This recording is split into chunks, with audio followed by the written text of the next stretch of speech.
ನಮಸ್ಕಾರ. ನೇತ್ರ ಅಡುಗೆ ಚಾನಲ್ಲಿಗೆ ಸ್ವಾಗತ. ಈ ದಿನ ಮೆಂತ್ಯ ಚಟ್ನಿ ಮಾಡೋದು ಹೇಗೆ ಎಂದು ತಿಳಿದುಕೊಳ್ಳೋಣ. ಬೇಕಾಗುವ ಸಾಮಗ್ರಿಗಳು: 2 ಸ್ಪೂನ್ ಮೆಂತ್ಯಕಾಳು, ಬೆಳ್ಳುಳ್ಳಿ, ಹುಣಸೆಹಣ್ಣು, ಕರಿಬೇವು, ಅಚ್ಚಕಾರ ಪುಡಿ ಅಥವಾ ಒಣಮೆಣಸಿನಕಾಯಿ, ಬೆಲ್ಲ, ಉಪ್ಪು. ಮೊದಲಿಗೆ ಮೆಂತ್ಯಕಾಳನ್ನು ಹುರಿದುಕೊಳ್ಳಬೇಕು. ಹೊತ್ತಿಸಬಾರ್ದು, ಹಾಗೆ ಸಣ್ಣ ಉರಿಯ ಸಿಮ್ಮನಲ್ಲಿಟ್ಕೊಂಡು ಹುರಿಬೇಕು.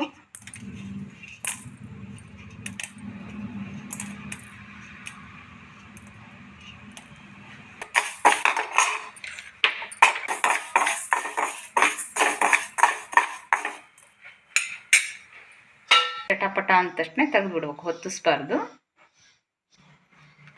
ನೋಡ್ರಿ, ಇವೆಲ್ಲ ಹಾಕಿದೆನಲ್ಲ, ಈ ಮೆಂತ್ಯಕಾಳನ್ನು ಹಾಕಿ ಮಿಕ್ಸ್ ಮಾಡಿ ನುಣ್ಣಗೆ ರುಬ್ಬಬೇಕು. ಬೆಲ್ಲ ಲಾಸ್ಟಿಗೆ ಹಾಕಬೇಕು. ಇವೆಲ್ಲ ಸೇರಿಸಿ ಫಸ್ಟು ನೀರು ಹಾಕೊಳ್ಳಿಲ್ದಂಗೆ ರುಬ್ಬಿ ಆಮೇಲೆ ಬೆಲ್ಲ ಸೇರಿಸ್ಬೇಕು.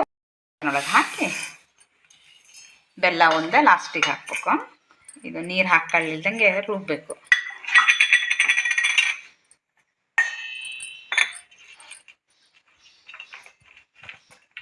ಇದು 1 ವಾರದ ಮಟ್ಟ ಆದರೂ ತಡಿತೈತಿ. ಹಾಗೆ ಆದರೆ ಇದ್ರಾಗಾದರೆ ಫ್ರಿಜ್ನಾಗಾದರೆ 15 ದಿವಸ ಆದರೂ ಏನಾಗಲ್ಲ. ಬಾಣ್ತಿಯರಿಗೆ, ಶುಗರ್ ಇದ್ದರಿಗೆ ಎಲ್ಲರಿಗೂ ಕೊಡ್ಬೋದು. ಮತ್ತು ಸಹಜ ಇದ್ದವರಿಗೂ ಭಾಳ ಟೇಸ್ಟ್ ಅನ್ನಿಸ್ತೈತಿ. ಮಿಕ್ಸಿ ಮಾಡಿ ಅದು ಮಿಕ್ಸರ್ ಮಾಡ್ಕೊಬೇಕು. ಇದಕ್ಕೆ ಮತ್ತೀಗ ಬೆಲ್ಲ ಸೇರಿಸ್ಕೊಂಡು ಮಿಕ್ಸಿ ಮಾಡಬೇಕು. ಆವಾಗ ಮೆತ್ತಗೆ ಬರ್ತದೆ. ಅದನ್ನು ನೀರು ಹಾಕ್ಲಿದಂಗೆ ಹಾಗೆ ತೆಗೆದಿಟ್ಟು ನಾವು ಎಷ್ಟು ದಿನ ಆದರೂ ಬಳಸ್ಕೋಬೋದು. 1 ವಾರ 15 ದಿವಸ ತನಕ ಇರ್ತದೆ.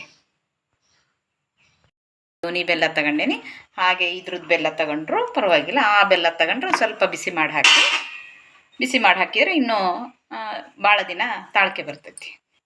ಬೆಲ್ಲ ಹಾಕಿ ಮತ್ತೆ ಮಿಕ್ಸಿ ಮಾಡಿ ನೋಡ್ರಿ, ಹಿಂಗೆ ನೀರು ಹಾಕ್ಲಿಲ್ಲಂಗೆ ಹಿಂಗೆ ಗಟ್ಟಿಯಾಗಿ ರುಬ್ಬಿ ಇದು ಒಂದು ಬಾಕ್ಸಲ್ಲಿ ತೆಗೆದಿಟ್ಕೊಳ್ರಿ. ಯಾವಾಗ ಬೇಕಾದ್ರೂ ಅವಾಗ ಯೂಸ್ ಮಾಡಿರಿ. ತೆಗೆದಿಟ್ಕೊಳ್ರಿ.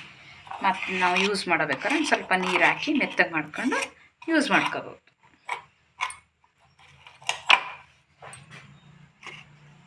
ಇದು ಸ್ಟೋರೇಜ್ ಮಾಡ್ಕೊಳ್ಳಿಕ್ಕೆ. ಇದು ನಮಗೆ ಬೇಕಾದಾಗ ಈ ಥರ ಮಾಡ್ಕೊಂಡು ಯಾವುದಕ್ಕೆ ಬೇಕಾದರೂ, ಇಡ್ಲಿಗಾದರೂ, ರೊಟ್ಟಿಗಾದರೂ, ಜೋಳದ ರೊಟ್ಟಿ, ಅಕ್ಕಿ ರೊಟ್ಟಿ ಯಾವುದಕ್ಕಾದರೂ ಹಚ್ಕೊಂಡು ತಿನ್ಬೋದು. ಇದಕ್ಕೊಂದು ಸ್ವಲ್ಪ ತುಪ್ಪ ಹಾಕಿದರೆ ಭಾಳ ರುಚಿ ಕೊಡ್ತದೆ.